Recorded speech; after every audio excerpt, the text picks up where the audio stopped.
السلام عليكم ورحمة الله تعالى وبركاته. إن الحمد لله والصلاة والسلام على رسول الله صلى الله عليه وسلم. نحمده ونستعينه ونستغفره ونعوذ بالله من شرور أنفسنا ومن سيئات أعمالنا. من يهده الله فلا مضل له ومن يضلله فلا هادي له. ونشهد أن لا إله إلا الله وحده لا شريك له. ونشهد أن سيدنا وحبيبنا وشفيعنا وقرة أعيننا محمد مصطفى صلى الله عليه وسلم عبده ورسوله. فقد قال الله سبحانه وتعالى في القرآن العظيم بعد أعوذ بالله من الشيطان الرجيم بسم الله الرحمن الرحيم. إن الذين قالوا ربنا الله ثم استقاموا تتنزل عليهم الملائكة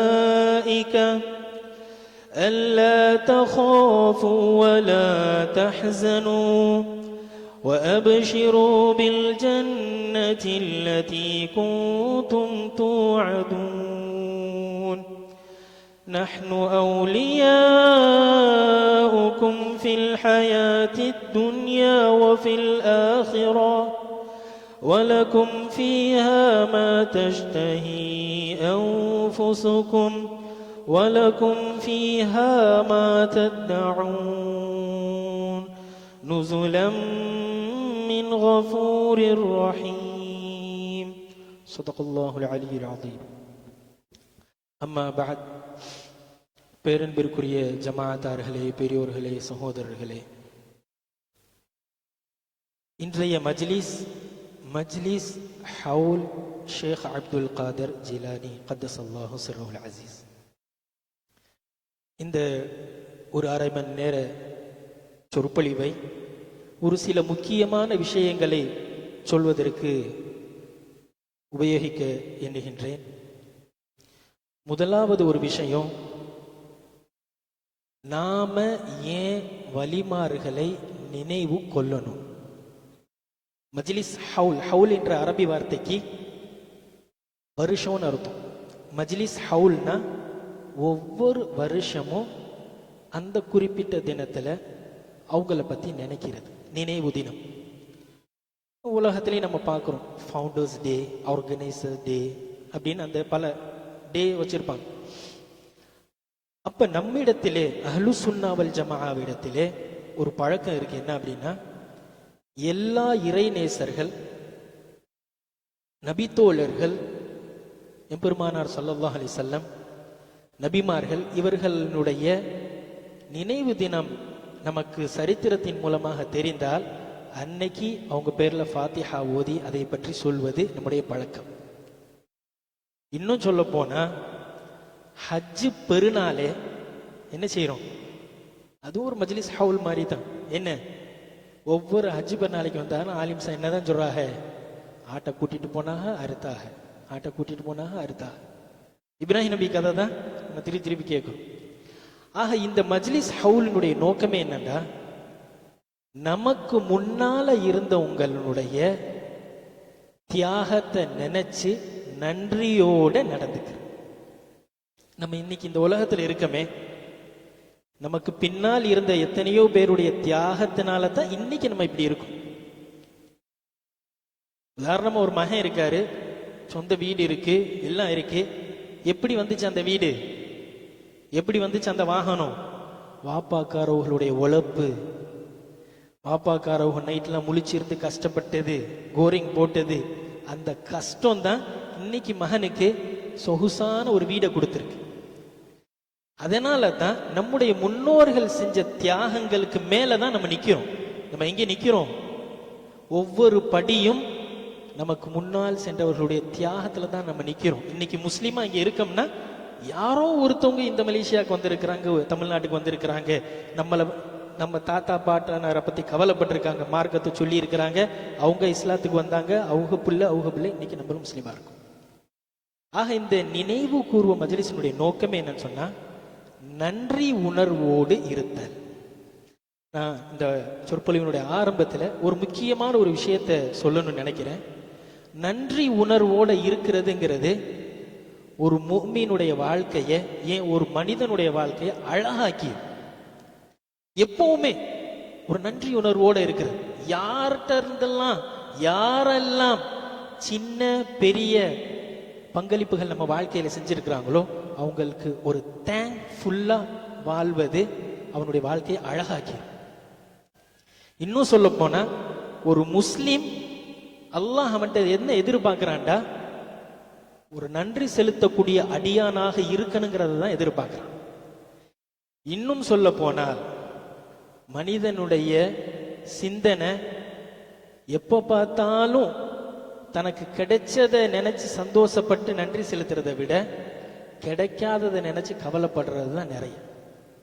அதனால இவன் வாழ்க்கை சிரமமா போயிருக்கு. அதனாலதான் நபி அவர்களும் குர்ஆனிலும் அடிக்கடி சொல்லப்பட்ட ஒரு விஷயம் நன்றியுடன் வாழ்தல். நான் அடிக்கடி சொன்ன ஒரு சம்பவம் தான், அடிக்கடி வேற மஜ்லிஸ்கள்லையும் சொல்லியிருக்கேன்.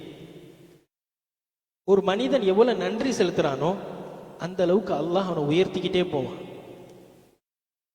நன்றியோட இருக்கிறதுனா என்ன, வெறும் தேங்க்ஸ் மட்டும் சொல்றது இல்லை. நம்ம தொழுகிறோம், அல்லாஹ் அக்பர் தக்பீர் கட்டுறோம், ஆஹா தொழுவணுமே அப்படின்னு தக்பீர் கட்டுறதே இருக்கு.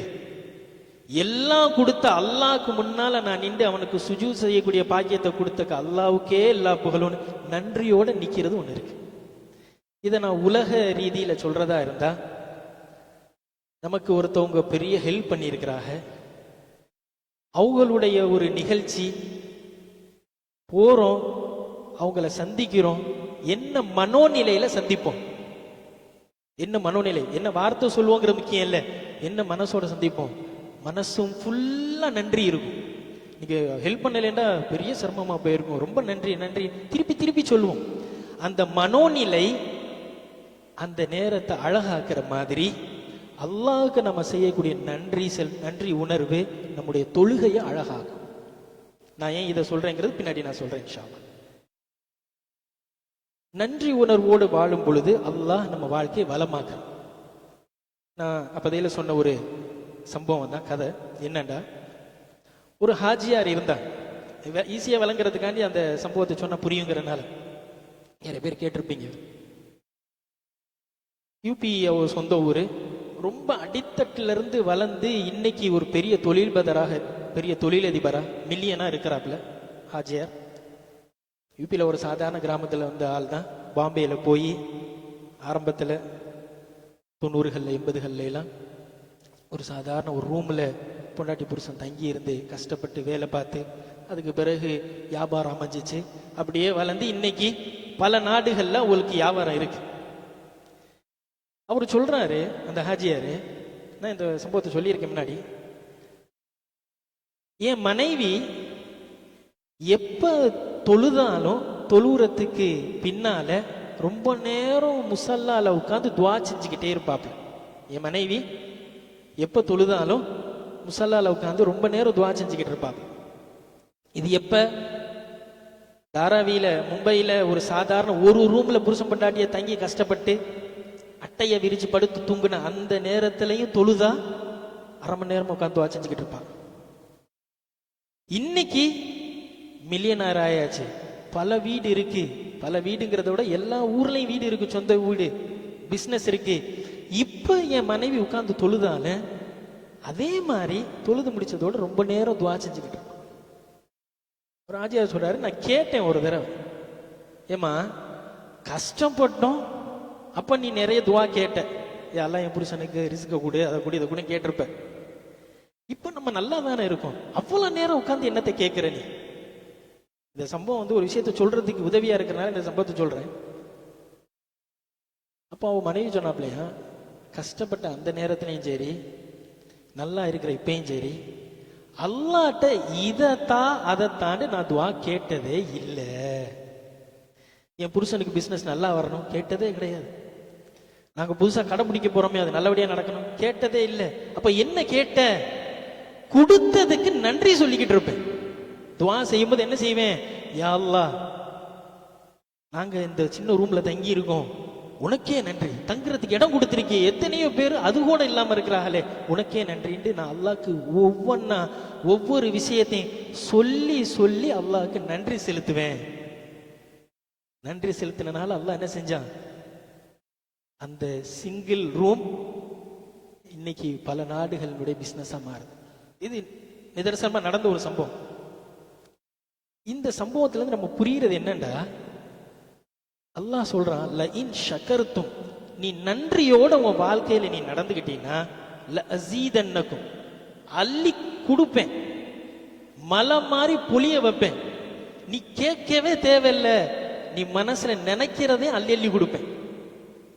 ஆனா வல இன் கஃபர்தும், நான் கொடுக்கறதெல்லாம் பெருசா ஒன்றும் கொடுத்துடலங்கிற மனநிலைக்கு மட்டும் போனின்னு வையி, இன்ன அதாபி லஷதீத். அதை நான் விளங்குறதுக்காண்டி இப்படி சொல்றேன், நானும் கண்டுக்கிற மாட்டேன். ஒண்ணுமில்லாத உனக்கு அதை கொடுத்திருக்கேன், ஒண்ணுமில்லாத இதை கொடுத்திருக்கேன், என்னுடைய நேமத்து ஒவ்வொரு நாளும் வந்துகிட்டே இருக்கு.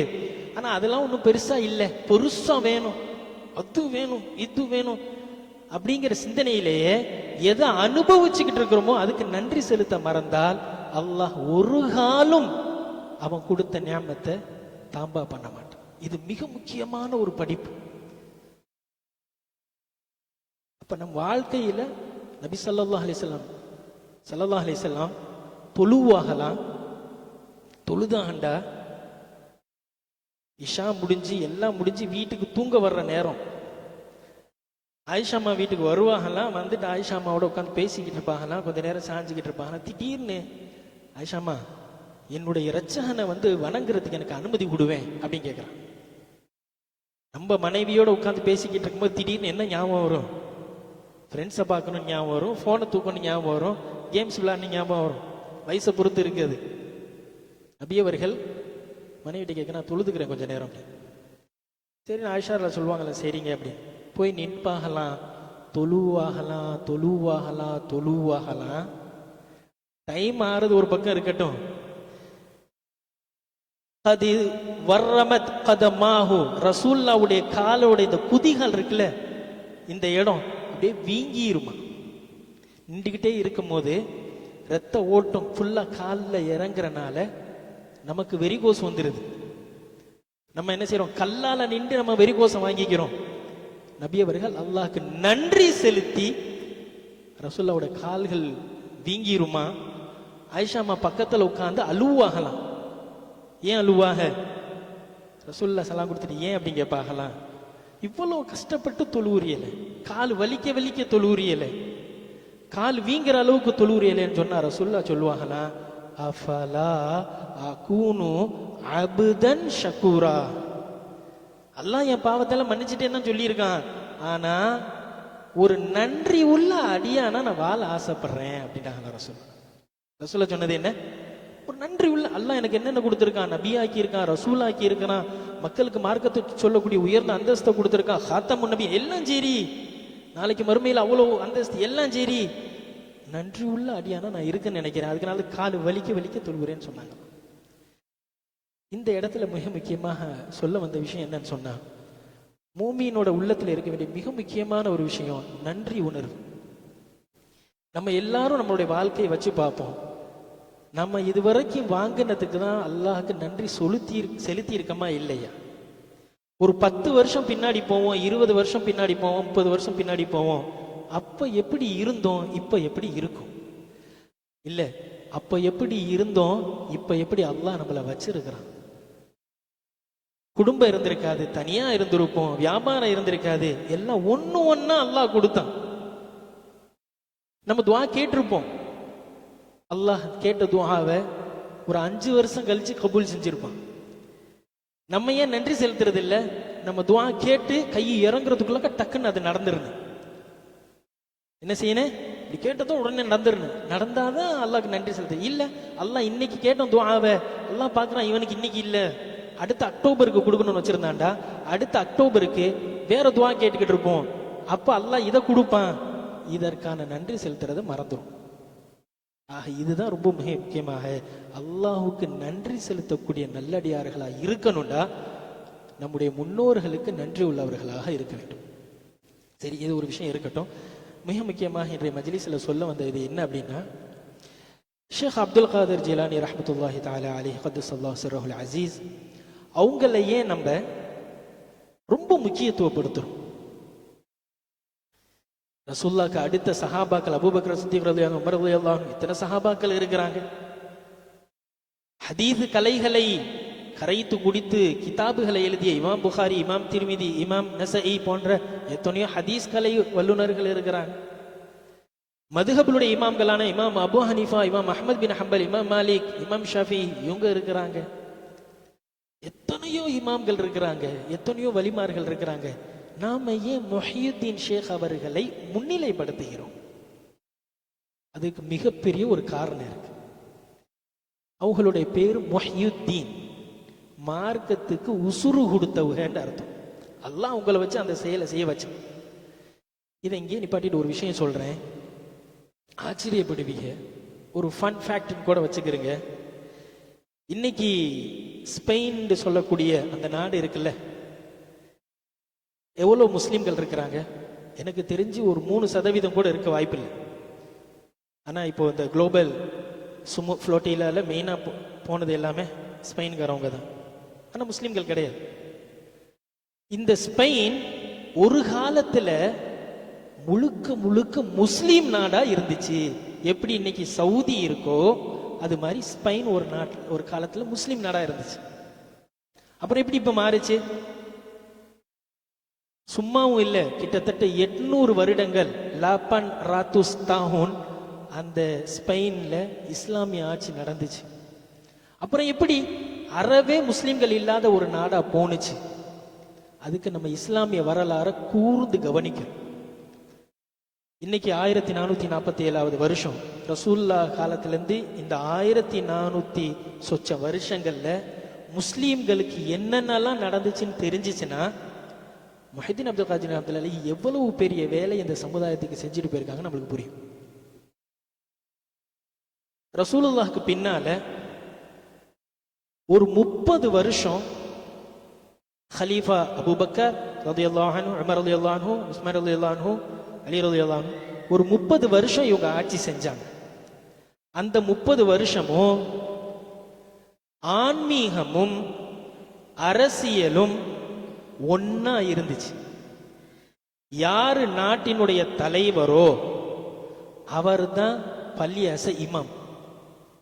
யார் பள்ளியாச இமாமோ அவங்க தான் நாட்டினுடைய தலைவர். நபி ஸல்லல்லாஹு அலைஹி வஸல்லம் தான் இமாம் பள்ளியாசல்ல. நபி ஸல்லல்லாஹு அலைஹி வஸல்லம் தான் அந்த நாட்டினுடைய பிரதமர். அபூபக்கர் சித்திக் ரலியல்லாஹு தான் பள்ளியாச இமாம், அவங்க தான் அந்த நாட்டினுடைய தலைவர். ஏன் முழு நாட்டையும் இஸ்லாமிய முறைப்படி 100% ஆட்சி செய்யறாங்க. அப்ப அதனால என்ன நடந்துச்சு? வெற்றி அல்லாஹ் அள்ளி கொடுத்தான். சாதாரண வெற்றிலாம் இல்லை. இப்பெல்லாம் கனவுல கூட யோசிக்க முடியாது எவ்வளவு பெரிய வெற்றி. ரசூலுல்லாஹ் 23 வருஷம் இருந்தாங்க. அதுக்கப்புறம் இந்த 30 வருஷத்துல சவுதி இருக்கு இல்லையா, ஹிஜாஸ், அது மட்டும் இல்லை, பக்கத்துல இந்த பக்கம் சாசானிய பேரரசு, பெர்சியன் எம்பையர் இருந்துச்சு, ஃபுல்லா தொடச்சிட்டாங்க. ஃபுல்லாத்தையும் அல்லாஹ் வெற்றி கொடுத்துட்டான். சாதாரணமா இல்ல. இவங்க போறது கையில உடஞ்ச வாளு 4 குதிரையை வச்சுக்கிட்டு போறாங்க. அவங்கள்ட்ட எல்லாமே இருக்கு. அல்லாஹ் வெற்றியை கொடுத்தான் ஈமான்னால. சாதாரண விஷயம் இல்லை. நம்ம கேள்விப்பட்டிருப்போம். முழு பாரசீக எம்பையரும் தொடைக்கப்பட்டது. நேரம் இருந்துச்சுன்னா நிறைய விஷயம் சொல்லலாம். ஏன்னா அந்த பாரசீக எம்பையர்கள் சும்மா இல்லை. மருத்துவத்துறையில் டாக்டர்ஸ்க்கு தெரியும், அவங்களோட சிலபஸ்ல படிப்பாங்க, ஃபர்ஸ்ட் ஹாஸ்பிட்டல் கட்டினதே அந்த பாரசீக சாம்ராஜ்யத்தில் உள்ளவங்க தான். இன்னைக்கு வரைக்கும் ஷாஹ்பூர் என்ற இடத்துல, இப்ப ஈரான்ல இருக்கு, அந்த இடத்துல தான் முதலாக ஹாஸ்பிட்டல் அப்படின்னு ஒன்று கட்டினாங்க. அது அந்த பாரசீகர்கள் கட்டினாங்க. மருத்துவத்தில் ரொம்ப ஹையில இருந்தாங்க ரசூல்லா காலத்தில். இப்ப இல்ல, அப்பயே. அதனால டாக்டர்ஸோட சிலபஸ்ல கோந்திஷ்பூர் அப்படின்னு படிப்பாங்க. டாக்டர்ஸ் யார் இருந்தீங்கன்னா உங்களுக்கு தெரியும். கோந்திஷ்பூர் ஃபர்ஸ்ட் ஹாஸ்பிட்டல் அப்படின்னு படிப்பாங்க. அவ்வளோ உயர்ந்த பெரிய லெவல்ல இருந்த அந்த சாம்ராஜ்யத்தை அல்லாஹ் இந்த முஸ்லிம்களுக்கு கீழே வந்து போட்டான். அது மட்டும் இல்ல, இந்த பக்கம் ரோமன் எம்பையர், பெரிய ரோமபுரி, இன்னைக்கு மெடிடேரியன் சி இருக்கு இல்லையா, அது சுத்தியில் இருக்கக்கூடிய எல்லா நாடு, கிரீக், இது ஸ்பெயின், இந்த பக்கம் எல்லா நாட்டையும், ஆப்பிரிக்காவினுடைய மேலே இருக்கக்கூடிய எல்லா நாடு எல்லாத்தையும் முஸ்லீம்களுக்கு கீழே வந்து போட்டான். பெரிய வெற்றி. 20-30 வருஷத்துல இவ்வளவு நடக்காது, முடியவே இல்லை. ஆனா அல்லாஹ் அவ்வளவு பெரிய வெற்றியை கொடுத்தான். ஏனென்றால் ஆன்மீகமும் அரசியலும் ஒன்னா இருந்துச்சு. 30 வருஷம் முடியுது. அலி ரலியல்லாஹுக்கு பின்னால சில சிரமங்கள் ஏற்படுது. அப்ப மக்கள் சிந்தனை என்ன ஏற்படுதுன்னா, ஆன்மீகத்தில் இருக்கிறவங்களால எல்லாம் அரசியல் பண்ண முடியாதியா என்ற சிந்தனை ஏற்படுகிறது. ரசூலுல்லாஹ் இருக்கும்போது 1.25 லட்சம் எல்லா நபி தோழர்கள், அபூபக்கர் சித்திக் ரலியல்லாஹு அன்ஹு, உமர் ரலியல்லாஹு அன்ஹு இவர்கள் எல்லாம் கலிந்து கிட்டத்தட்ட இந்த 30 வருஷத்துல சஹாபாக்கள் இல்லாத முஸ்லீம்கள் ஆயிரக்கணக்கில் வந்துட்டாங்க. ரசூலுல்லாஹோட நேரடி தொடர்பு இல்லாதவர். இப்போ ஒரு சிந்தனை வருது, என்னண்டா, ஒரு இவ்வளவு பெரிய நாட்டை நடத்தணும்டா நல்லா அரசியல் தெரிஞ்ச ஆளா இருக்கணும்பா என்ற சிந்தனை ஏற்பட்டு முதலாக ஹலீஃபா ராஷிதூன், நேர்வழி நடைபெற்ற ஹலீஃபாக்கள் இருந்து ஆட்சி பொறுப்பு அரசியல் தெரிந்த ஒருவரிடம் செல்கிறது. மார்க்கத்திலே உயர்ந்த இமாம் ஹுசைன் இருக்கிறாங்க ரலியல்லாஹு அன்ஹு, அவர்கள் விட்டுட்டு எங்கே போக போகுது, அரசியல் தெரிஞ்சவரு, அவரை நாட்டை நல்லா பார்த்துக்கிடுவாரு, இமாம் ஹுசைன் அவ இபாதத் செஞ்சு தொழுது ஓதிக்கிட்டு இருக்கட்டேன் என்று முதலாக இந்த இஸ்லாமிய சமூகத்தில் முஸ்லிமா இருக்கக்கூடிய நம்ம ஒவ்வொருத்தருக்கும் தெரியணும் என்ன நடந்துச்சுன்னு தெரியுது. ஆனாலும் அல்லாஹ் இந்த முஸ்லிம்களுக்கு வெற்றியை கொடுத்துட்டே இருந்தான். இன்னும் இஸ்லாம் பறந்து போனுச்சு, இன்னும் அல்லாஹ் வெற்றியை கொடுத்தான். ஏன் அன்னைக்கு ஆரம்பிச்ச வெற்றி இன்னைக்கு வரைக்கும் கூட முடியல. சஹாபாக்கள் வாழ்ந்த அந்த மண்ணுல குடிக்க தண்ணி வர மாட்டேங்குது, பெட்ரோல் வருது. சோம்பேறித்தனமா உட்கார்ந்து காசு அனுபவிக்கக்கூடிய மக்களா இருக்கிறாங்க. இப்போ தெரியுது, நம்ம எல்லாருக்குமே தெரியும். அவங்க போட்ட பிச்சை அது, முன்னோர்கள் போட்ட பிச்சை அது. அல்லாஹ் அவ்வளோ கொடுக்குறான். அல்லாஹ் வெற்றிகளை தொடர்ந்து கொடுத்துக்கிட்டே இருந்தான். இப்ப என்ன நடந்துச்சுன்னா, 2 விஷயம் ஆட்சியாளர்களிடத்திலே ஒற்றுமை இல்லாமல் போனது முதல் பிரச்சனை. 2வது இறை நினைவு. அல்லாஹ் தொழுவ, அல்லாஹ்க்கு நன்றி செலுத்தன, இதுதான் வாழ்க்கை. காசு பணம் இல்ல, நகை நட்டை சேர்க்கறது இல்ல, ராஜா மாதிரி இப்படி நிக்கிறது இல்ல, நாட்டை பிடிக்கிறது இல்ல, வாழ்க்கைங்கிறது அல்லாஹ் தான் என்ற சிந்தனை அந்த அரசியல்வாதிகள்கிட்ட குறைஞ்சு போயிருச்சு. இன்னொன்னு ஒற்றுமை குறைஞ்சிச்சு. இப்பதான் ஏறத்தாழ ஹிஜ்ரி 400-500க்கு மேல, கிபியில கணக்கு சுரந்ததான் ஒரு 1000க்கு மேல, இப்ப 2025னா ஒரு 1025 வருஷத்துக்கு முன்னால அல்லாஹ் சுப்ஹானஹு வ தஆலா பெரிய தோல்வியை கொடுத்தான். அப்போதைக்கு அப்பாசிய ஹலீஃபாக்கள் பகதாத ஆண்டுகிட்டு இருந்தாங்க. எந்த அளவுக்கு இருந்துச்சுன்னா, அந்த இதை கோல்டன் பீரியட் ஆஃப் இஸ்லாம்னு சொல்லுவாங்க, கோல்டன் ஏஜ் ஆஃப் இஸ்லாம். இன்னைக்கு அல்பிரூனி கேள்விப்படுறோம், அல்ஜிப்ரா பிள்ளைங்க படிக்கிறாங்க. மருத்துவத்துறையினுடைய ஃபாதர் ஆஃப் மெடிசின் சொல்லப்படக்கூடிய அலி சீனா, இவங்க எல்லாம் வாழ்ந்த காலம் அது. நான் சொல்றது கொஞ்சம் கவனமா கேளுங்க, போர் அடிக்கிற மாதிரி இருந்தாலும் கொஞ்சம் கவனமாக கேளுங்க. இவங்கெல்லாம் வாழ்ந்த காலம் எது? அந்த கிபி 1000க்கு மேல உள்ள காலம். ஹிஜ்ரியில சொன்னா ஹிஜ்ரி 500 கிட்டாக்கு.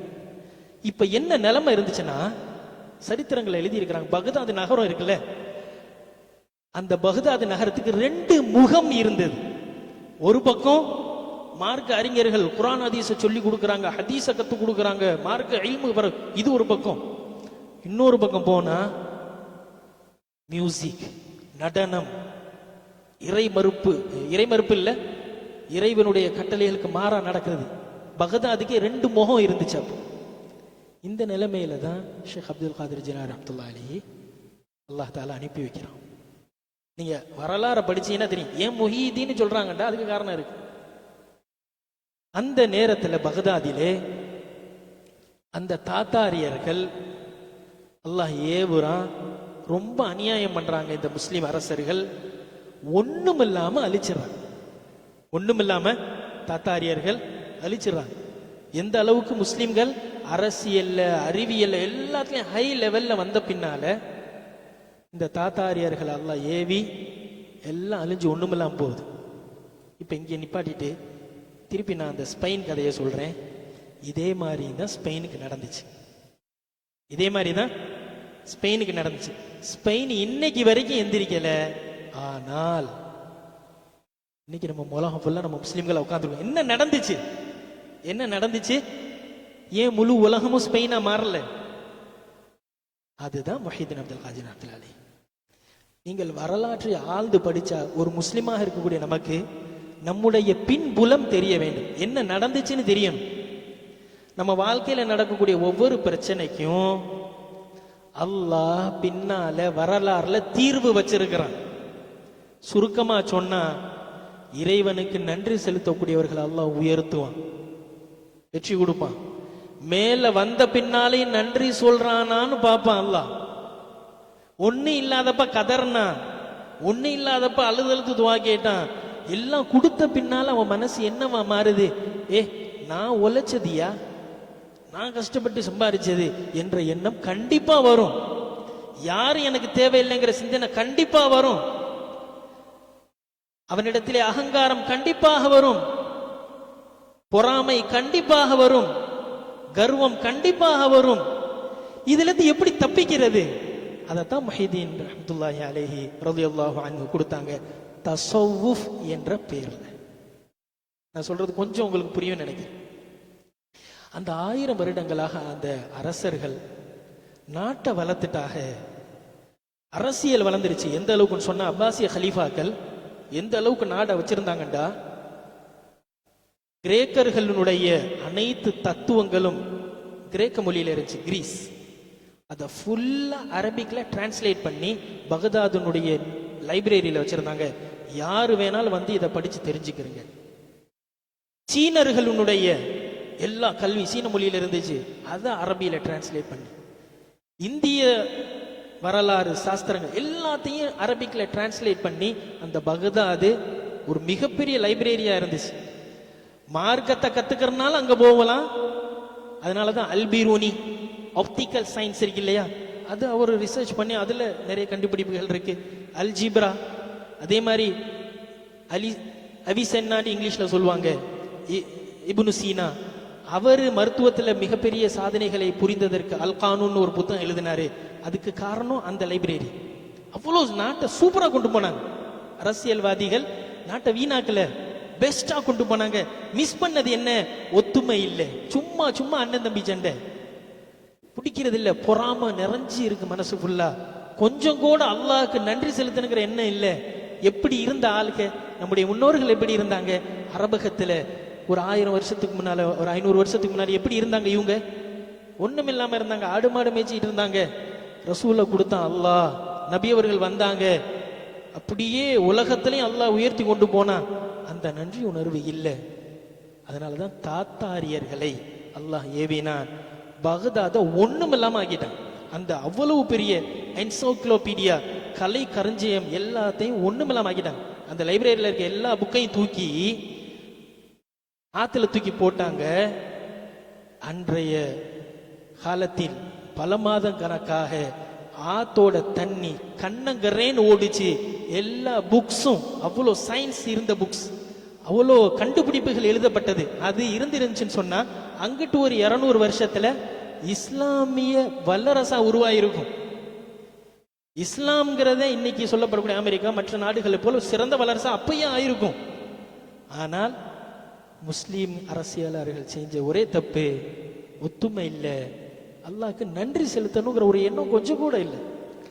கிடைச்ச இந்த உயர்வெல்லாம் நான் அமைஞ்சதுன்னு நினைச்ச ஆரம்பிச்சான். அல்லாஹ் எப்போ ஒரு மனுஷன் இப்படி கர்வமா நினைப்பானோ அப்ப என்ன செய்வானா, அல்லாஹ் நம்ம எல்லாரையும் காப்பாற்றணும், உங்களை என்ன நம்ம எல்லாரையும் காப்பாற்ற வேண்டும். நம்ம எப்போ மேல வர்றோமோ அப்ப நமக்கு கர்வம் ஏற்படும். கர்வம் வந்தால், பொறாமை வந்தால், பெருமை வந்தால் என்ன செய்வான் ஒரு மனுஷன்? முதல்ல மித்தவங்களுக்கு அநியாயம் பண்ணும். முதல்ல என்ன செய்வான்? தன்னை சுத்தி இருக்கிறவங்களுக்கு அநியாயம் செய்வதை தன்னுடைய தகுதின்னு நினைப்பான். நான் வந்தா எல்லாம் எந்திரிச்சு நிக்கணும், நான் பார்த்தா எல்லாம் பயப்படணும், இப்படின்ட்டு அப்படி நடக்கணும். அப்படி இந்த எண்ணம் யாருக்கு வரும்? யார் அல்லாஹ் உயர்த்தி மேல கொண்டு போயிருக்கான், அங்க வந்துட்டு அல்லாஹ்க்கு நன்றி செலுத்தல, அப்ப அவன்கிட்ட கண்டிப்பா கர்வம் வரும், கண்டிப்பா திமிரு வரும். அந்த திமிரு அவனை கீழே தள்ளி விடும். வாழ்க்கை பாடம் மிக முக்கியமாக இஸ்லாமிய வரலாறு நான் சொல்றேன். இந்த இஸ்லாமிய வரலாறு என்பது நமக்கான பாடம். என் வாழ்க்கையில் இப்படி இருந்துடக்கூடாது. அந்த அரசியல்வாதிகள் செய்த தவறை போல நான் என் வாழ்க்கையில நான் செஞ்சு தப்ப அல்லாஹ்விட கோபத்துக்கு உள்ளாயிடக்கூடாது. இப்ப என்ன நடந்துச்சு, தாத்தாரியார்கள் என்று ஒரு சின்ன சமூகம் வாழ்ந்துகிட்டு இருந்தாங்க பகதாத் சுற்றியுள்ள இடத்துல. முஸ்லீம்கள் ரொம்ப அநியாயம் பண்றது. முஸ்லீம் தான் மெஜாரிட்டி, அதான் காசுக்கார ஆளுக்கு, அவங்க தான் அரசியல்ல இருக்கிறாங்க. தாத்தார் என்ற அந்த சின்ன சமூகத்தை ரொம்ப போட்டு படுத்துறது, ரொம்ப அநியாயம் பண்றது. என்ன நடந்துச்சு, வரலாறு கிதாபுகள் எழுதியிருக்கிறாங்க. தாத்தார்களின் தலைவன் என்ன செஞ்சான், ஒரு நாள் ஒரு மலை குன்றில் ஏறி மேல பார்த்து, முஸ்லீம்களுடைய இறைவனே, முஸ்லீம்கள் உன்னதான கூப்பிடுறாங்க, அந்த இறைவனே அல்லாஹ்வே, இவங்க எங்களுக்கு அநியாயம் பண்றாங்க, நீ நீதவானாக இருந்தால் இவர்களை தண்டின்னு துவா செஞ்சான். இவன் இஸ்லாத்தை ஏத்துக்கிட்டவன் இல்லை. இந்த தாத்தாரியர்கள் நீங்க எடுத்து போய் வரலாறுல படிச்சு பாருங்க. ஒரு சின்ன சமூகம் முஸ்லிம்கள் ரொம்ப போட்டு படுத்தினாங்க. ஏன்னா காசு இருக்கு, பணம் இருக்கு, அறிவு இருக்கு, திறமை இருக்கு, யாரையுமே மதிக்கிறது இல்லை. அப்ப அந்த தாத்தாரியர்கள் கேட்ட அந்த துவா பத்வா செஞ்சான். அங்கிருந்து அசரீரி கேட்டுச்சு, நீங்க இறங்கி போய் அவங்கள்ட்ட போரிடுங்க, உங்களுக்கு வெற்றி கிடைக்கும்னு. இறங்கி சின்ன கூட்டம் தான் அப்படியே எல்லாத்தையும் அழைச்சான். நம்ம கேள்விப்பட்டிருப்போம் செங்கிஸ் கான், அந்த மங்கோலிய வம்சம் தான் அது. இப்படி இவ்வளவு பெரிய ஒரு பின்னடைவு. அது மட்டும் நடக்கலைண்டா, இஸ்லாம் 500 வருஷத்துல இவ்வளவு மேல வந்த இஸ்லாம், இவ்வளவு வளர்ந்த அரசியல், இவ்வளவு வளர்ந்த அரசாங்கம், அடுத்த 500-1000 வருஷத்துல இப்ப நம்ம எப்படி இருந்திருப்போம், இப்ப எப்படி இருக்கும்? அவனுக்கு பயந்துகிட்டு, இவனுக்கு பயந்துகிட்டு, பசிச்ச பிள்ளைகளுக்கு போய் பால் மாவும் சாப்பாடும் கொடுக்கறதுக்கு அவ்வளவு கெஞ்ச வேண்டியதா இருக்கு. கடைசி வரைக்கும் விட மாட்டேங்கிறேன். பயந்தாங்கொல்லி சமூகமாக ஆனதற்கு காரணம், அல்லாஹ் ஒரு நியமத்தை கொடுத்திருந்தான், நன்றி செலுத்தல. நன்றி செலுத்தாதனால அல்லாஹ் தாலா உடைய வேதனை இறங்கி. சரி, இப்ப இந்த நிலைமையில இருக்கும் போதுதான் தாத்தாரியார்கள் கிளம்புறதுக்கு முன்னால மிக சரியான அந்த நேரத்தில் அப்துல் காதர் ஜிலானி ரஹ்மத்துல்லாஹி பக்தாதுல இருக்கிறான். இப்போ நான் அந்த விஷயத்துக்கு வரேன்.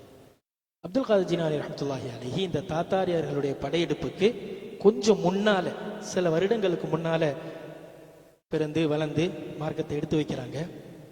அவங்க வாழ்ந்த காலத்துல என்ன நடந்துச்சுன்னா, அவங்க வாழ்ந்த வரலாறு எழுதுறவங்களும் அதுதான் எழுதியிருக்கிறாங்க. அப்துல் காதர் ரஹ்மத்துல்லாஹி அலைஹி வஃபா, அவங்களுடைய தந்தை சின்ன வயசுலேயே மூத்தா போயிட்டாங்க. உம்மா தான் வளர்த்தது. யார் வளர்த்தது? உம்மா தான் வளர்த்தது. உம்மா பேரு ஃபாத்திமா. அப்துல் காதர் ரஹ்மத்துல்லாஹி அலைஹியோடைய வாப்பாவும் உம்மாவுமே 2 பேருமே ரசூல்லாவுடைய பரம்பரை.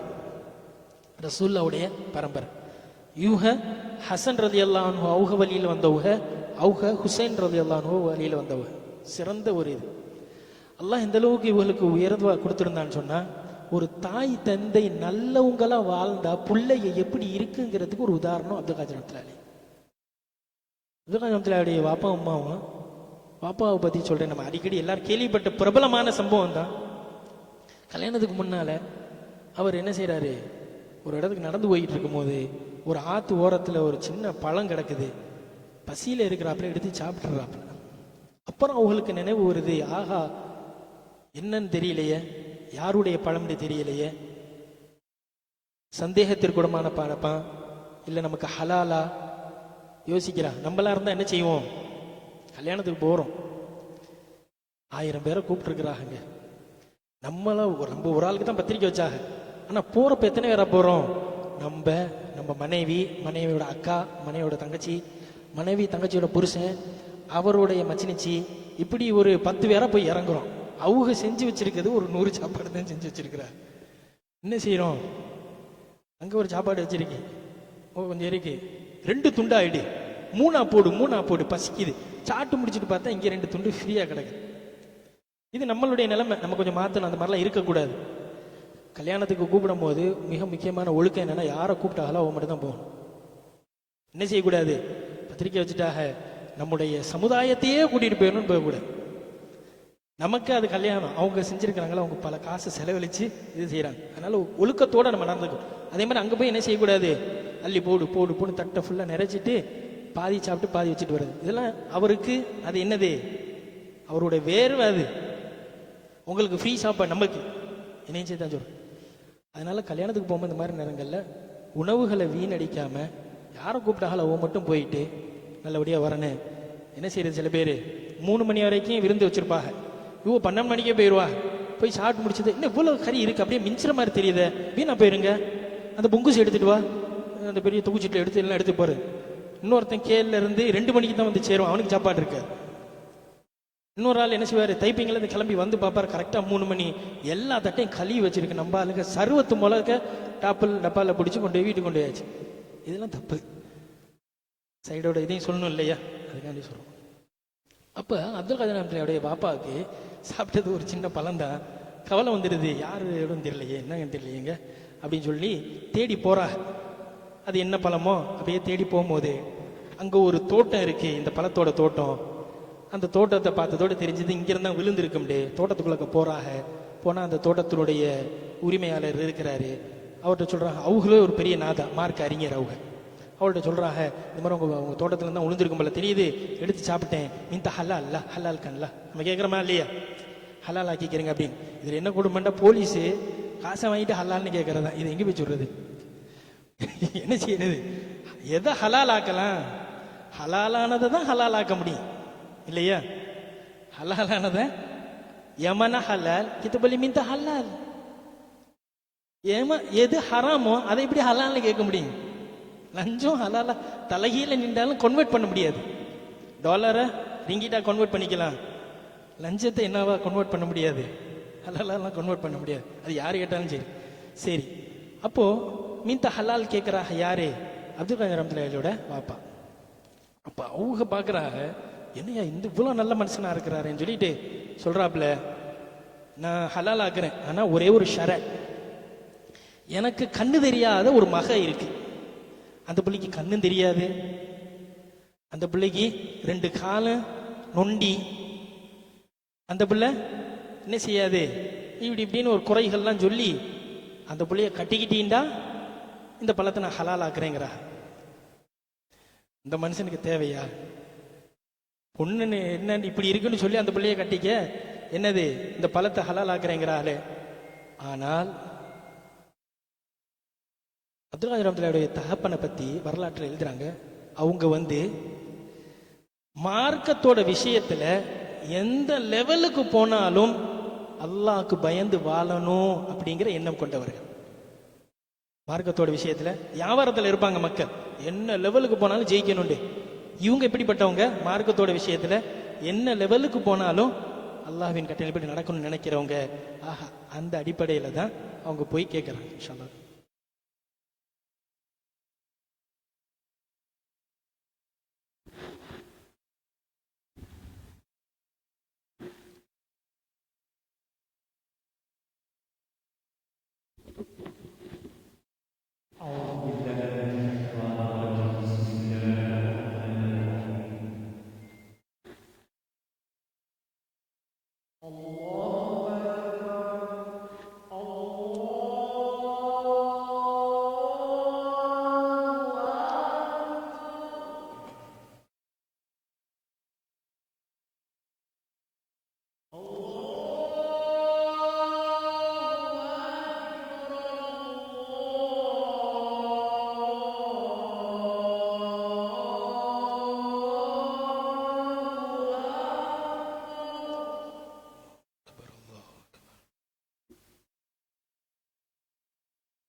அன்பான அல்லாஹ்வின் நல்லடியார்களே, அப்துல் காதிர் ரஹ்மத்துல்லாஹி தஆலா அவர்களினுடைய அவங்களையே நம்ம முக்கியத்துவப்படுத்துகிறோம் அப்படிங்கிறதுக்கான பதிலை தான் இவ்வளோ நேரமாக நம்ம பார்த்தோம், பல விஷயங்கள் பார்த்தோம். இப்போ அப்துல் காதிர் ரஹ்மத்துல்லாஹி அவங்களுடைய தகப்பனார் கேட்குறாங்க. அந்த தோட்டக்காரர் சொல்கிறாரு, என் மக கண்ணு தெரியாது, இது மாதிரி இருக்கு, அதை நீ கட்டிக்கிட்டீங்கன்னா ஹலாலாக்குறேன்னு கேட்குறாரு. சரின்னு ஒத்துக்கிறாங்க. திருமணம் முடிக்குது. பார்க்குறாக பொண்ணு அழகா இருக்கு, கண்ணுலாம் நல்லா தெரியத்தான் செய்யுது, கை கால்லாம் நல்லா தான் இருக்கு, எதிர்பார்த்ததோட சிறந்த ஒரு பெண். அப்போ மணப்பெண்கிட்ட கேட்குறாங்க, என்ன உங்க அத்தா இப்படி சொன்னாங்களேன்னு சொன்னப்ப, எங்க தகப்பனாரு என்னை எப்படி வளர்த்தாங்கன்னா கண்ணு குருள் மாதிரி தான் வளர்த்தாக. எந்த ஹராமான விஷயத்தையும் எங்க வாப்பா பார்க்க விட மாட்டாங்க. எந்த ஹராமான விஷயத்தையும். அந்த கண் எப்படிப்பட்ட கண்ணா இருக்கும் யோசிச்சு பாருங்க. ஒரு கிளாஸ் இருக்கு, அதில் நம்ம தண்ணி குடிக்கிறோம், டீ குடிக்கிறோம். நம்ம டீ குடிக்கிறோம், நம்ம தண்ணி குடிக்கிறோம். நம்ம இல்லாத நேரத்தில் அந்த அந்த கிளாஸில் தான் என்ன செய்யறாங்க, வெளியில் ஓடுற டிச்சியில் உள்ள சாக்கடையில் உள்ள தண்ணி அள்ளி போகிறத ஊத்துறாங்கன்னு வச்சுக்கிறோமே. அது தெரிஞ்ச அடுத்த தடவை தண்ணி குடிச்சு குடிப்போமா? நல்ல கல்வி கொடுத்துடா குடிக்க மாட்டோம். அப்ப யோசிச்சு பாருங்க, அப்துல் கலாம் அவளுடைய தாயாருடைய கண்கள் எந்த ஹராமையும் பார்த்ததில்லை. அதனால எங்க தகப்பனார் குருன்னு சொன்னாங்க. ஹராமான விஷயத்தின் பக்கம் நடந்ததில்லை, அதனால என்ன நொண்டின்னு சொன்னாங்க என்பதாக விளக்கம் சொன்னாங்க. இதை நம்ம கேள்விப்பட்டிருப்போம். ஆக இப்படிப்பட்ட தாய் தந்தைக்கு பிறந்தவங்க தான் முஹைதீன் அப்துல் காதிர் ரஹ்மத்துல்லாஹி அலைஹி. அல்லாஹ் சுப்ஹானஹு வ தஆலா அவங்கள நிஅமத்தால அருள் பாலிக்கன்னு நினைச்சிருந்தா, அதனால அப்படிப்பட்ட அம்மா தாக்கு பிறக்க வச்சான். அவங்க பிறந்ததுல இருந்தே சின்ன பிள்ளையில இருந்தே ரமலான் மாசமா அனுச்சுன்னு சொன்னா பால் குடிக்க மாட்டா. நோன்பு நேரத்துல பகல் நேரத்துல பால் குடிக்க மாட்டா, சகர்ல குடிப்பாக, நோன்பு திறக்கிறப்ப குடிப்பாக. அப்படி அல்லாஹ் அவர்களை வைத்திருந்தான். சிறந்த தாய் தகப்பன், அல்லாஹ்க்கு பயந்து வாழக்கூடிய தாய் தகப்பனை பிள்ளைகளை பெக்கும் போது பெருசா கவலைப்படப்படியல. நம்ம நல்லவங்களா இருந்தா, நம்ம நல்லவங்களா வாழக்கூடிய நேரத்துல அந்த கரு தெரிச்சு இருந்துச்சுன்னா அந்த புள்ள சாலிஹா தான் இருக்கும். நம்ம நல்லவங்களா இருக்கிறது தான் இங்க விஷயம். புள்ள அப்படி இருக்கு, கோபப்படுது, சொல் பேச்சுக்க எல்லாம் இங்கிருந்து ஆரம்பிக்கிறது தான். இங்க உள்ள டிஎன்ஏ தான் காப்பி பேஸ்ட் பிள்ளைக்கு போகுது. அதனால் நம்முடைய குழந்தைங்க சிறந்த குழந்தைங்களா இருக்கணும்னா நம்ம முதல்ல நல்லவங்களா இருக்கும். நம்ம பிள்ளைங்க 5 வக்து தொழுவணும்னா முதல்ல நம்ம 5 வக்து தொழுவோம். நம்ம பிள்ளை பொய் பேசக்கூடாதுன்னா முதல்ல நம்ம பொய் பேசக்கூடாது. ஆக இதுதான் அப்துல் காதிர் ரஹ்மத்துல்லாஹி அவருடைய வரலாறுலாம் தெரிகிறது. அப்துல் காதிர் ரஹ்மத்துல்லாஹி அலைஹி அதற்கு பிறகு பிறக்கிறாங்க. சின்ன வயசுல வாப்பாக்கார மூத்தா பேராக உம்மா தான் வளர்க்குறாங்க. அம்மா பேர் ஃபாத்திமா. பார்த்து பார்த்து வளர்க்குறாங்க. பிள்ளைக்கு ஊர்லேயே மார்க்கத்தோட எல்லா சட்டங்க திட்டங்கள், அரபி மொழி, ஃபிக்ஹு, ஹதீஸ் எல்லாம் கற்றுக்கிறாங்க. ஆனால் மகன் ஆசைப்படுறாங்க, நான் என்ன செய்கிறேன், பகதாதுக்கு போய் என்ன செய்கிறேன், நான் மார்க்கத்தை கற்றுக்கணும்னு பார்க்குறேன் அப்படின்ட்டு. அம்மா என்ன செய்கிறா, சரி நீ போயிட்டு வா என்பதாக அனுப்பி வைக்கிறாங்க. பல வருடங்கள் போய் மார்க்கத்தை கற்றுக்கிறாங்க. ரொம்ப நீண்ட சம்பவம், ஒன்று ஒன்றா சொன்னால் நேரம் இருக்காங்கிற சுருக்கமாக சொல்லி முடிக்கிறேன். அப்படி போகும்போது தான் அவள் அத்தாக்காரவோ ஒரு 80 பொற்காசுகளை விட்டுட்டு போயிருக்கிறா. அம்மாக்காரவோ 80 பொற்காசையும் எடுத்து சட்டப்பைக்குள்ள வச்சு தைக்கிறா. பாப்பா நீ இதை வச்சுக்கிறே, அங்கே இருக்கும்போது செலவுக்கு ஆகும் அப்படின்ட்டு. அப்துல் காதர் ரஹ்மத்துல்லாஹி இல்லாமல் இன்னொரு மகன், அண்ணன் தம்பியை 2 பேர், அவங்க சொல்கிறாங்க, எனக்கே வாப்பா கொடுத்த எல்லா காசையும் கொடுக்குறிய, 40 அவனுக்கு வைங்க என்பதாக சொல்லி 40 பொற்காசுகளை தான் அண்ணனுக்கு வச்சுட்டு மீதி உள்ள 40 பொற்காசை தான் எடுத்துகிட்டு போனான். இன்னைக்கு நம்ம ஃபராயிதில் என்ன நடக்குது? அண்ணன் சொத்து, அத்தா சொத்து, தாத்தா சொத்து அம்புட்டு நமக்கு வந்த உள்ள நல்லா இருக்கு. அல்லாவுடைய ரஹ்மத்து. கொள்ளடிக்கிறது பேர் ரஹ்மத்து. அது ஃபராயிதில் ரொம்ப கவனமாக இருக்கேன். அப்பா 80 வெளியே கொடுத்துட்டு போயிருக்காங்கண்டா, அது உம்மாக்கு தான் கொடுத்துட்டு போயிருக்கிறாங்க. அப்போ அது செலவு காசு, அது ஃபராயிதில் வராது. அதை ஃபராயித் பண்ண தேவையில்லை தான். அப்போ உம்மா தான் கொடுக்குறாங்க, நீ போய் ஓதிக்கிறான், நான் போயில பார்த்துக்கிறேன் அப்படின்ட்டு. அப்போ கூட அப்துல் ரஹ்மான் என்ன செய்கிறாங்க, பாப்பா பழத்தை சாப்பிட்டதுக்கு அவ்வளோ ரிஸ்க் எடுத்து போய் கல்யாணம் பண்ணாங்க. மகனை பாருங்க, இந்த வயசுலேயே நம்ம கேள்விப்பட்டிருப்போம், போகிற வழியில் திருட்டு பயில வந்து கொள்ளக்காரங்க வந்து பிடிச்சாங்க. என்ன இருக்குன்னு கேட்குறேன், இந்த நான் காசு வச்சிருக்கேன்னு சொல்கிறாங்க. அந்த சம்பவம்லாம் நம்ம கேள்விப்பட்டிருப்போம். இப்படிப்பட்ட சிறந்த குணமுள்ள அப்துல் காதர் ரஹ்மத்துல்லாஹி பக்தாதுக்கு போகிறாங்க, மார்க்கத்தை படிக்கிறாங்க. எந்த பக்தாதில் இந்த பக்கம் மார்க்கத்தை கற்றுக்கலாம், அந்த பக்கம் எல்லா அல்சாட்டியும் நடக்கும். எல்லா விதமான அந்த காலத்தில், இன்றைய காலத்தில் நம்ம கேள்விப்படுறோம் இல்லையா, அரபு இசை, லைலா மஜ்னூன் கதை, 1020 கதைகள், இதெல்லாம் அவங்க பண்ண கதை தான். அதெல்லாம் அம்புட்டு என்னது. அப்போ இந்த பக்கம் நல்லவங்க வாழ்றாங்க, இன்னொரு பக்கம் கேடுகட்ட பயில வாழ்றாங்க. அப்படி ஒரு எட்டமாக தான் இருந்துச்சு. ஏன் அரசியலாளர்கள் மார்க்கத்தை முக்கியத்துவப்படுத்தலை? நல்ல நாட்டை கொண்டு போகணும், நல்ல நாட்டில் எந்த குறையும் இருக்கக்கூடாது, அதுதான் அவங்களுடைய கவனம். மக்களுடைய தொழுகை இப்படி இருக்கு, மக்கள் அல்லாஹ்க்கு பயந்து வாழ்றாங்க, அதை பற்றிலாம் தேவையில்லை. அதனால தான் நாடு இப்படி இருந்துச்சு. பக்தாதில் அப்துல் போகிறாங்க, கஷ்டப்பட்டு மார்க்கத்தை கற்றுக்கிறாங்க. அல்லாஹ் சுப்ஹானஹு வ தஆலா அவர்களுக்கு மார்க்கத்தை கொடுக்கிறான். அதுக்கு பிறகு அவர்களுக்கு அல்லாஹ் தஆலா ஒரு பெரிய கராமத்தை கொடுத்துருந்தா. என்னண்டா, மார்க்க சொற்பொழிப்பு செய்வாங்க, மார்க்க விஷயத்தை சொல்லுவாங்க. திருட்டு பையன் அந்த மஜ்லிஸ்ல உட்கார்ந்தானா அங்கேயே தௌபா பண்ணி பெரிய நல்லோரா, பெரிய அல்லாஹ்க்கு பயப்படக்கூடிய மனிதனா மாறிடும். ஒரு காஃபிர் கேட்டான்னா உடனே இஸ்லாத்தை ஏத்துக்கிறோம். வரலாறுல எழுதி இருக்கிறாங்க, கிட்டத்தட்ட 1 லட்சத்திற்கும் மேற்பட்ட மக்கள் இவர்களுடைய கையால் தௌபா செய்தார்கள். கிட்டத்தட்ட பல ஆயிரக்கணக்கான காஃபிர்கள் இவர்களுடைய கையில இஸ்லாத்தை ஏத்துக்கிட்டாங்க. அதற்கு பிறகு அப்துல் காதர் ரஹ்மத்துல்லாஹி அலைஹி தன்னுடைய இந்த மக்களை வழிபடுத்துறதுக்கு, ஏன்னா மனிதனுடைய இயல்பு என்னன்னா, இதுதான் முக்கியமான விஷயம், மார்க்கம் தெரியும் எல்லாருக்குமே. தொழுவுறது ஃபர்துன்னு யாருக்கு தெரியாது? எல்லாருக்குமே தெரியும். ஏன் தொழுவ முடியல? மார்க்கம் ஹராமாக்குறது ஹராம்னு தெரியும், ஏன் செய்ய முடியல?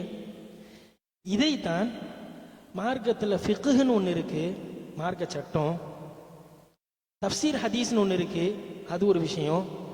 இது அல்லாம தஸவ்வுஃப் என்று ஒன்று இருக்கிறது.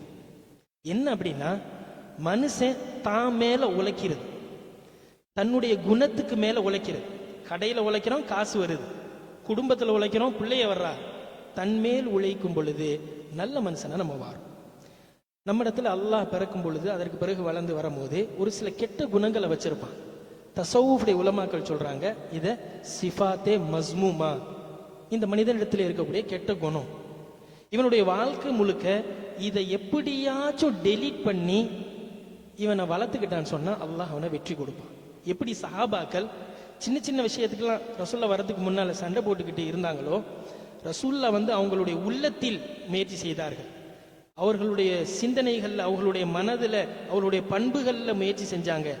சிறந்த மனிதராக ஆனாங்க. நல்ல மனுஷன் ஆனதோட அல்லாஹ் உலகத்தையும் அவங்க காலில் போட்டான். இதைத்தான் முஹிதீன் அப்துல் காதர் ரஹ்மத்துல்லாஹி அலைஹி மக்கள்கிட்ட, இந்த பக்கம் கிளப் நடக்குது, அந்த பக்கம் மியூசிக் நடக்குது. இன்றைய காலத்தில் அதனுடைய உதாரணம் பார்க்கணும்னு சொன்னா துருக்கியை பார்க்கலாம். இங்கிட்டு பெரிய பள்ளியாசம் இருக்கு, இறங்கி இங்கிட்டு வந்தோம்னு சொன்னா என்ன செய்யும், நைட் கிளப் இருக்கும்.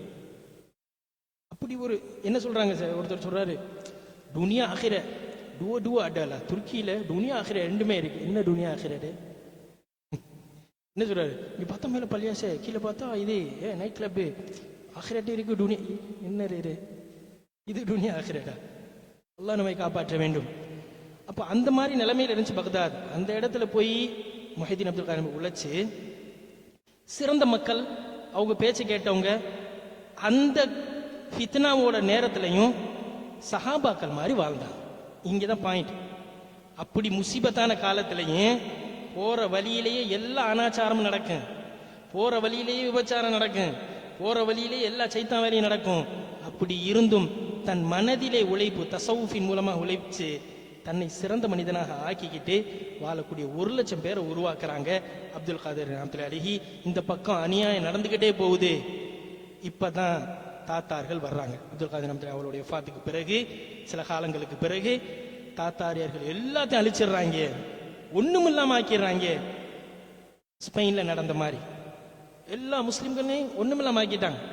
இன்னைக்கு வரைக்கும் ஸ்பெயின்ல 0.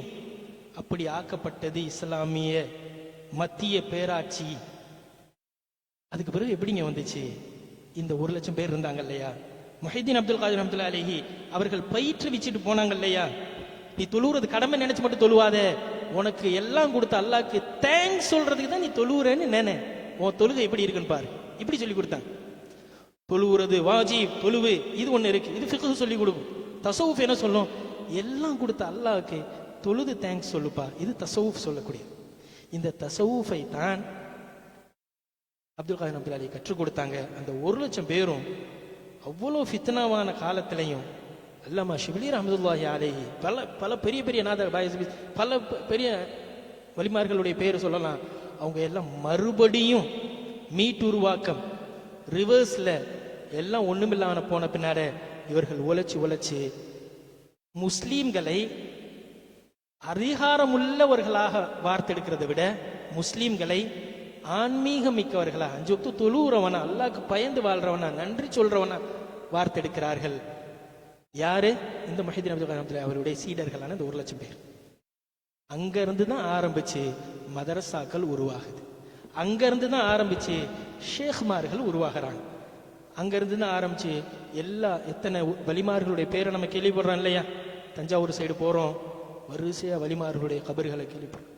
ராம்நாடு பக்கம் போறோம், வலிமார்களுடைய கபரை பார்க்கிறோம். சீனியப்பா தரா இருக்கு, இப்ராஹிம் பாதுஷா இருக்கு, இங்க நவரன் ஷாவுல் பாதுஷா தரா இருக்கு. இவெல்லாம் என்ன செஞ்சவங்க? அந்த அப்துல் காதர் ரஹ்மத்துல்லாஹி அவர்கள் சொல்லி கொடுத்த அவர்களுடைய முரீத், அவருடைய சீடர்.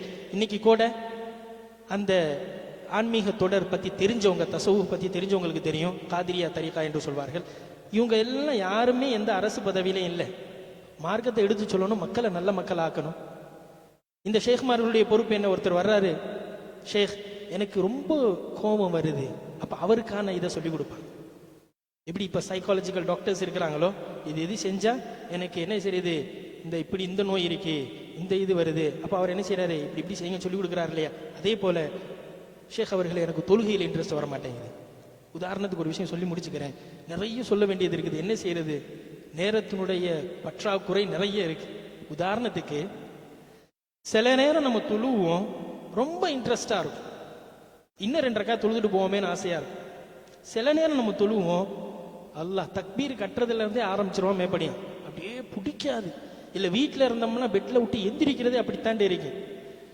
அப்ப இந்த 2 நிலைமை இருக்குல்ல, பிடிச்சி இன்ட்ரெஸ்டா இருக்கிறதுன்னு ஒரு நிலைமை, அறவே பிடிக்கலைங்கிற ஒரு நிலைமை. இந்த 2 நிலைமைக்கும் தசவுஃப்ல பேர் சொல்லுவாங்க, அல் கப்து வல் பஸ்து. தசவுஃப்ல என்ன சொல்லுவாங்கடா, இது 2 நிலைமை எல்லாருக்கும் வரும்யா. இந்த 2 நிலைமை எல்லாருக்குமே என்ன செய்யும், இருக்கத்தான் செய்யும். திடீர்னு உனக்கு அல்லாஹ் இன்ட்ரெஸ்ட் கொடுப்பான், நீ தொழுவ. திடீர்னு ஒரு நேரத்தில் அல்லாஹ் தாலா என்ன செய்வான், உனக்கு அந்த இன்ட்ரெஸ்ட் இருக்காது, அப்பையும் தொழுவு. அப்பையும் என்ன செய்ய, அப்ப இன்ட்ரெஸ்டா போய் தொழுத, இப்போ ஒன்று பக்ஸா பண்ணி போய் தொழுவு. இதுக்கு உதாரணம் என்ன, உலகத்திலே அப்படிதான் நம்ம இருக்கிறோம். சிங்கப்பூருக்கு வேலை போறோம், காலையிலேயே தஹஜத்துக்கே எந்திரிச்சு ஓடுறதா இருக்கு. அன்னைக்கு நைட்ல இருந்தே உடம்பு வலிக்குது, காய்ச்சி அடிக்கிற மாதிரி, ஒரு மாதிரி தலை சுத்துது, கனவுலையே யோசிச்சுக்கிட்டு இருக்கோம், லீவை போடுவோமா போக மாட்டோமாண்டு. அப்புறம் ஞாபகம் வருது, காடி வாங்கி வச்சிருக்கே, அந்த கடனை வாங்கி வச்சிருக்கே, காய்ச்சலா இருந்தாலும் எந்திரிச்சு குளிச்சுட்டு ஓடுறான். பிடிக்காட்டினாலும் போறான், பிடிச்சாலும் போறான். உலகத்துக்கு செய்யற மாதிரியே தசவுஃப் நமக்கு விளக்கமா சொல்லுது, உலகத்துல எப்படி நீ நடந்துக்கிறியோ அதே மாதிரி தொழுகையிலே நடந்துக்க. ஒரு 40 நாள் தொடர்ந்து நீ தொழுதீண்டா, ஒரு 4 மாசம் தொடர்ந்து அந்த இதை செஞ்சீண்டா, உனக்கு அது பழகிரும். அல்லாஹ்க்கு பயந்து வாழக்கூடிய வாழ்க்கை உனக்கு பழகிவிடும். ஹராமை விட்டு தவிர்க்கக்கூடிய வாழ்க்கை உனக்கு பழகிரும். நல்லவனாக வாழறது நீ பழகிடுவ. நீ என்ன நினைக்காத, எனக்கு ரொம்ப பொறாம வரும், அப்படி ஒரு மனுஷன் கிடையாது. நீ முயற்சி செஞ்சீன்னா ஒரு நேரத்தில் எப்படி ஆயிடுவேண்டா, எல்லாரும் பார்த்தாலும் நல்ல எண்ணம் தான் வரும், அப்படி ஒரு ஆள் ஆயிடுவ. அப்படி நீ முயற்சி செய். எப்படி உலகத்துக்கு நீ உழைக்கிறாயோ அதே போல உன்னுடைய உள்ளத்திலும் உழைந்து சொல்லி கொடுத்தவங்க தான் முஹைதீன் அப்துல் காதிர் ரஹ்மத்துல்லாஹி அலைஹி. அந்த அடிப்படையில தான் அதற்கு பிறகு ஷேக்மார்கள், மதரசாக்கள் எல்லாம் உருவானுச்சு. இன்னைக்கு வரைக்கும் இந்த மார்க்க ரீதியிலான எல்லா அமைப்புகளையும் பாருங்களேன், அரசாங்கம் எதையும் நடத்தாது. இப்ப இந்தியாவில் பாருங்க எவ்வளவு மதரசாக்கள் இருக்கு, எவ்வளவு மதரசாக்கள் இருக்கு. அரசாங்கமா காசு கொடுக்குது. இப்ப லால்பேட்டை மதரசா இருக்குது, பாக்கியாத் மதரசா வேலூர் இருக்குது. எவ்வளவு செலவு ஆகும் தெரியுமா? எவ்வளவு செலவாகும். இத்தனை பிள்ளைகளுக்கு சாப்பாடு போடணும். நம்ம வீட்டில் இருக்க 2 பேரை வச்சு சம்பாரிச்சு சாப்பாடு போடுறதுக்குள்ள இந்த ஆயிருது. யாரோ பெத்த பிள்ளைய அதுகள்லாம். மதரசா பிள்ளைய யாரு? யாரோ பெத்த பிள்ளைய. எதுக்கு வந்திருக்கிறாங்க? மார்க்கத்தை கத்துக்க வந்திருக்கிறாங்க. எப்படி அந்த அந்த மதரசாக்களை சமூகம் என்ன செய்யுது? சப்போர்ட் பண்ணுது. சில மதரசாக்கள் எல்லாம் நான் ஒரு சில மதரசா பார்த்துருக்கேன், ரொம்ப எளிமையான சாப்பாடு தான் கொடுக்க முடியும். மளிகை கடையில் 1 லட்சம் ரூபா கடன் இருக்கு. அப்படி உள்ள நிலைமைகளை பார்க்கணும்.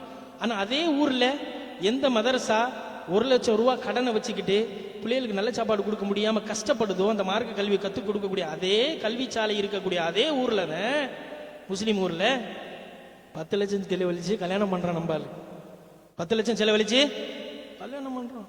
வெள்ள குதிரையில் மாப்பிள்ளை ஏறி வர்றான், அதுக்கு வாடகை, மகாலுக்கு வாடகை. சமுதாயம் இப்படி இருக்குது. இந்த மார்க்க கல்வி கூடங்கள் இல்லை என்றார், இந்த மார்க்க அறிஞர்கள் இல்லை என்றார், இந்த அமைப்பு இல்லைன்னா 100 வருஷம் போதும், ஒண்ணும் இல்லாம ஸ்பெயின் மாதிரி ஆயிரும். அதனாலதான் முஹைதீன் அப்துல் காதிர் ஜீலானி ரஹ்மத்துல்லாஹி அலைஹி நம்ம இவ்வளவு முக்கியத்துவம் கொடுத்துரும். வல்ல ரப்புல் ஆலமீன் எதை சொன்னோமோ எதை கேட்டோமோ அதன்படி விளங்கி அமல் செய்யக்கூடிய நன்மக்களாக நம் அனைவரையும் ஆக்கியருள்வானாக. வ ஆகிரு தஅவானா அல்ஹம்துலில்லாஹி ரப்பில் ஆலமீன். அஸ்ஸலாமு அலைக்கும் வ ரஹ்மத்துல்லாஹி தஆலா வ பரகாத்துஹு.